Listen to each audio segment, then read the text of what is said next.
तर पेपरफुटी प्रकरणात दोषींना कठोर शिक्षा होणार असं पंतप्रधान नरेंद्र मोदी यांनी म्हटलंय। नीट पेपरफुटी प्रकरणामध्ये राजकारण करू नका असं आवाहन सुद्धा केलंय। विद्यार्थ्यांच्या हिताला सगळ्यात जास्त प्राधान्य आहे। एनडीएच्या बैठकीमध्ये पंतप्रधान नरेंद्र मोदी यांनी या सगळ्या संदर्भात विधान केलंय। दरम्यान यावर किरण रिजिजू यांनी नेमकं काय म्हटलंय पाहूयात। पेपर लीक सिर्फ एक राज्य का मामला नहीं है, सिर्फ केंद्र सरकार का मामला नहीं, पूरा देश का हर एक राज्य में जहां जहां पेपर लीक करने में जो लोग लिप्त हैं, जो लोग इस धंधे में इन्वॉल्व है, जिन्होंने काम इस तरह का घिनौना किया है, पाप काम किया है, उनको सजा देने के लिए सब एकजुट होना चाहिए। ये कोई दलगत राजनीति का विषय नहीं है, ये देश का विषय है और युवाओं का भविष्य के साथ कोई खिलवाड़ नहीं होने के लिए और खिलवाड़ नहीं करने देने के लिए सख्ती से कदम भी उठाए, सजा भी दे दोषियों को और फिर फुल प्रूफ सिस्टम काम जो अभी कर रहे हैं उसमें भी सब मिल करके करें। या सगळ्या संदर्भात अधिकची माहिती जाणून घ्या तर रामराजे शिंदे आपल्यासोबत आहे। तर रामराजे, देशभरात आंदोलनं होत असतानाच पंतप्रधान नरेंद्र मोदी यांच्या प्रतिक्रियेची प्रतीक्षा होती। एनडीएच्या आजच्या बैठकीमधून मोदींनी नेमकी आपली काय भूमिका मांडली आहे?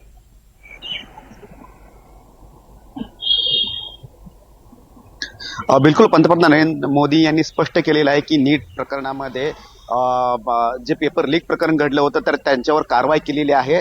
सरकारनं ताबडतोब 13 जणांना अटक केली, त्यानंतर त्यांचा तपास सुद्धा चालू आहे आणि ज्येष्ठ विधिज्ञांनी पुढे यावं आणि त्याचबरोबर कोर्टामध्ये सुद्धा आपली बाजू मांडण्यासाठी त्यांनी सुद्धा पुढे यावं या प्रकरणामध्ये। हे केवळ एका राज्याची केंद्राची जबाबदारी नाही तर ही सर्वांची जबाबदारी आहे असं सुद्धा सांगितलेलं आहे आणि यावर राजकारण करू नये असं सुद्धा मोदींनी सांगितलेलं आहे। मात्र जे इंडिया आघाडीचे काही लोक आहेत त्यांच्यातर्फे पंतप्रधान मोदी आणि त्याचबरोबर केंद्र सरकार आणि धर्मेंद्र प्रधान यांच्या विरोधामध्ये आता संसदेपासून ते पंतप्रधान कार्यालयापर्यंत मार्च करण्यात येणार असल्याची सुद्धा माहिती मिळते आणि त्याचबरोबर राहुल गांधी हे जंतर मंतरवर सुद्धा जाणार असल्याची आता माहिती मिळते। त्यामुळे पंतप्रधान नरेंद्र मोदी यांनी जरी एनडीच्या बैठकीमध्ये सांगितलं असलं तरी सुद्धा दुसरीकडे विरोधकांचा विरोध जो आहे तो सुरूच राहणार आहे आणि धर्मेंद्र प्रधान यांनी राजीनामा द्यावा या संदर्भामध्ये मागणी वारंवार केली जाते। त्यामुळे हा संघर्ष जो आहे तो आता वाढत चाललेला आहे। त्यामुळे सर्वच विरोधक जे आहेत ते आता संसदेपासून पंतप्रधान कार्यालयाकडे मार्च काढण्याच्या तयारीत आहेत। अगदी धन्यवाद सविस्तर माहितीसाठी। तर दिल्ली पाठोपाठ मुंबईमध्ये सुद्धा या आंदोलनाचे पडसाद उमटलेले आहेत। नीट पेपर लीक प्रकरणी मुंबईमध्ये आंदोलन होतंय। मुंबईच्या चेंबूर सिद्धार्थ कॉलनीमध्ये आंदोलनाला सुरुवात झालेली आहे। सध्याचे लाईव्ह दृश्य आपण पाहतोय। अनेक नागरिक सुद्धा यामध्ये सहभागी झाले आहेत, विविध संघटना आहेत। दुसरीकडे पोलिसांचा बंदोबस्त तैनात करण्यात आलेला आहे। मात्र सरकारच्या विरोधात इथे घोषणाबाजी केली जाते। नीट पेपरफुटी प्रकरणी जसं आंदोलन दिल्लीमध्ये झालंय त्याच पद्धतीनं विविध भागामध्ये आंदोलन केलं जात आहे। मुंबईमध्ये सध्या हे आंदोलन सुरू आहे। मुंबईच्या चेंबूर भागातील सिद्धार्थ कॉलनीमध्ये आंदोलनाला सुरुवात झाली आहे। चेंबूरच्या गल्ली बोळ्यातून हे सर्व आंदोलक निघतायत, जोरदार घोषणाबाजी करत आहेत। नीट पेपरफुटी प्रकरणी काही प्रमुख मागण्या आहेत। शिक्षण मंत्र्यांनी राजीनामा द्यावा आणि या सगळ्या संदर्भात कठोर कारवाई व्हावी या मागण्यांसाठी मुंबईमध्ये आता अनेक नागरिक, विद्यार्थी रस्त्यावर उतरलेत। मुंबईच्या चेंबूरमधील सिद्धार्थ कॉलनीमध्ये सध्या हे आंदोलन सुरू आहे। दुसरीकडे पोलिसांचा बंदोबस्त तैनात करण्यात आलेला आहे। नीट पेपरफुटी प्रकरणावरून मुंबईमध्ये सुद्धा पडसाद उमटल्याचं चित्र आपल्याला पाहायला मिळतंय।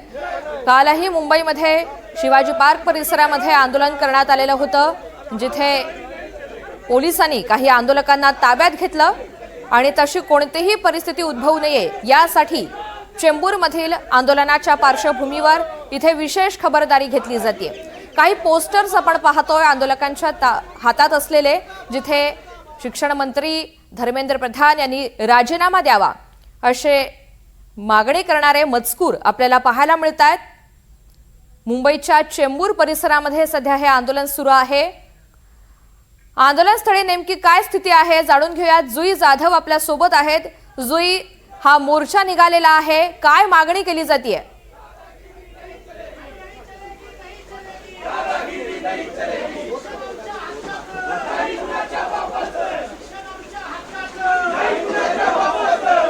सिद्धार्थ कॉलनीमध्ये इथले जे स्थानिक रहिवासी आहेत त्यांच्याकडून त्यांना समर्थन देण्यात आलं आणि केंद्र सरकारच्या विरोधात त्यांच्याकडून घोषणाबाजी देखील करण्यात आली. मात्र आता पोलिसांनी या सगळ्यांना ताब्यात घेतलं आहे आणि घोषणाबाजी करण्यावर बंदी जी आहे ती घातली आहे. त्यामुळे कालच्या विद्यार्थ्यांना समर्थन देण्यासाठीचं जे हे आंदोलन होतं ते आता पोलिसांनी थांबवलं आहे आणि प्रत्येकाला म्हणजे जे बॅनर घेऊन होते, जे घोषणाबाजी करत होते त्यांना ताब्यात घेतलं आहे. ऋतुजा. निश्चित. जुई, सध्या तू घटनास्थळावरती आहेस, तिथे नेमकं कसं वातावरण आहे हे दाखवशील, कशी घोषणाबाजी सुरू आहे हे सुद्धा दाखवशील. ऋतुजा, सध्या पोलिसांनी घोषणाबाजी बंद केली आहे, कारण का जर आपण पाहिलं तर मग या घोषणाबाजींमुळे तणावाचं वातावरण त्या संपूर्ण परिसरामध्ये निर्माण होत होतं. मात्र त्यामुळे पोलिसांनी जे घोषणाबाजी देत होते त्यांना खरं तर बंद केलं आहे आणि त्यांच्या हातात जे बॅनर होते ते देखील पोलिसांनी काढून घेतले आहेत. त्यामुळे आता जे आंदोलन करत होते त्यांनाच पोलिसांनी खरं तर ताब्यात घेतले आणि त्यामुळे त्यांना आता पोलीस स्टेशनला हे सगळेजण घेऊन चालले आहेत. निश्चित. जुई, धन्यवाद सविस्तर माहितीसाठी.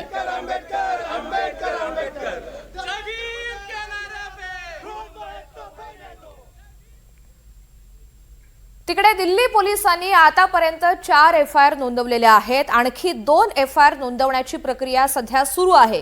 पहिला, संसदेच्या अधिवेशनादरम्यान नवी दिल्लीतील संवेदनशील परिसरामध्ये परवानगीशिवाय ड्रोन उडवल्याबद्दल 1 FIR नोंदवण्यात आलेला आहे. दुसरा, हिंसाचार भडकवण्याचा कट रचल्याबद्दल 1 FIR नोंदवण्यात आलेला आहे.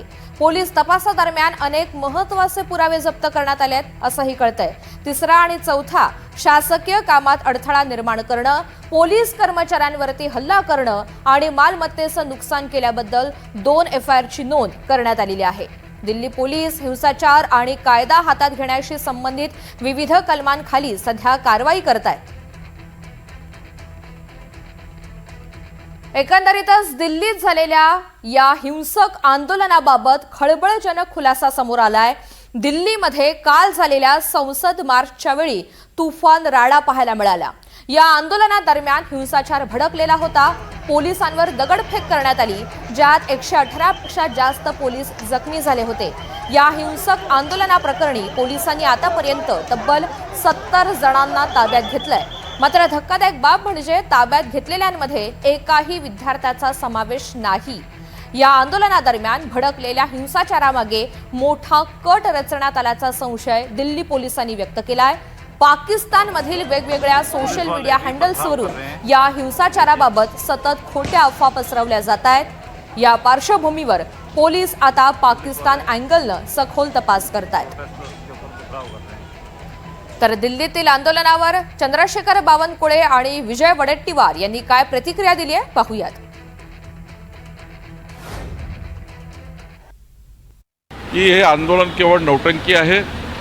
देशाच्या युवकाचे माथे भडकवण्याकरता हे आंदोलन करतायत आणि या आंदोलनाचं हेही तपासलं पाहिजे की या आंदोलनामध्ये ज्या पद्धतीनं 2-2, 3-3 ट्रक गोटे भरून आणलेले होते आणि ते गोटमार त्या ठिकाणी झाली, हे कुणी केली, कोण याच्यामागे असामाजिक तत्व आहे, हेही तपासण्याचं त्या ठिकाणी मला वाटतं सरकार तपासेल.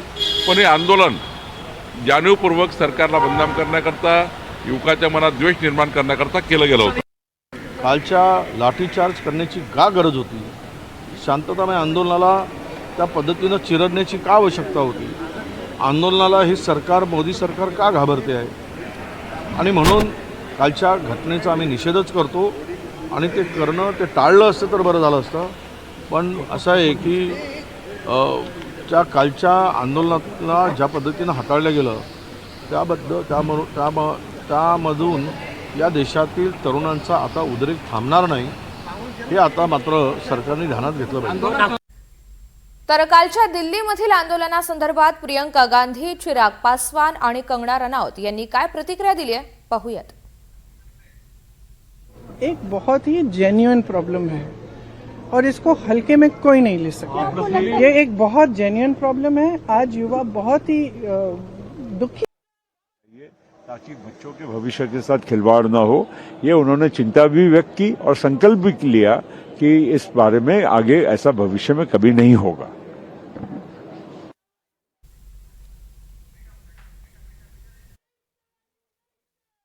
सरकार ने हर विषय को लेकर संवाद का माध्यम हमेशा खोल के रखा है। कई बार आक्रोश इतना होता है कि लोग सड़क पर आते हैं और लोकतंत्र में शांतिपूर्वक प्रदर्शन इसकी इजाज़त देता है, पर कभी ना कभी मर्यादाएं अगर लांघी जाती हैं, अगर कानून व्यवस्था में किसी तरीके की अड़चन आती है। और जो अत्याचार उनके साथ हुआ, बेटियों के कपड़े फाड़े गए, इलेक्ट्रिक शॉक दिए गए, सीधे आप उनके लोअर लाइक बॉडी में प्रहार करने से जो कानून कहता है कि आपको पैरों पे मारना चाहिए, अगर मारना ही अगर कोई उग्र हो रहा है, लेकिन आपने उनकी छाती में डंडे मारे, उनके सर फोड़ दिए। तो मैं समझती हूँ इतनी निर्मम सरकार है ये, और इनके इतना बच्चों ने आंसू बहाए हैं। हम पूरा सोशल मीडिया आज बच्चों के आंसुओं से भरा हुआ है, और इनके बच्चों के मोती जैसे जो आंसू हैं उस पे भी सरकार रहम नहीं कर रही है। अभी भी अपने अहंकार के तले ये लोग रिफॉर्म्स नहीं कर रहे हैं एजुकेशन सिस्टम में, ये एजुकेशन मिनिस्टर को नहीं हटा रहे हैं। तो मैं तो केवल इतना ही कहना चाहूंगी, जब इतना बड़ा आंदोलन हो गया, जो इतने बच्चों ने किया, युवाओं ने किया, सब लोग इसमें शरीक हुए, तभी भी इस सरकार का जब दिल नहीं पगला है, तो हमें इनसे कोई इस अहंकारी सरकार से उम्मीद नहीं करनी चाहिए, और बस मन में बिठाना चाहिए वोट के माध्यम से हमको हराना है। अब एक यही हमारे पास एक हथियार है जिनको हरा के इनको यहाँ से हटाने का कार्य करना है। प्रधानमंत्री ने कहा कि नीट हम सबकी रिस्पॉन्सिबिलिटी है, ये किसी ये नीट रिस्पॉन्सिबिलिटी केवल भारतीय जनता पार्टी की है, क्योंकि पिछले 10 वर्ष से सत्ता में भारतीय जनता पार्टी बैठी हुई है, और ये जितने भी संसद में बिल पास कर लें, लेकिन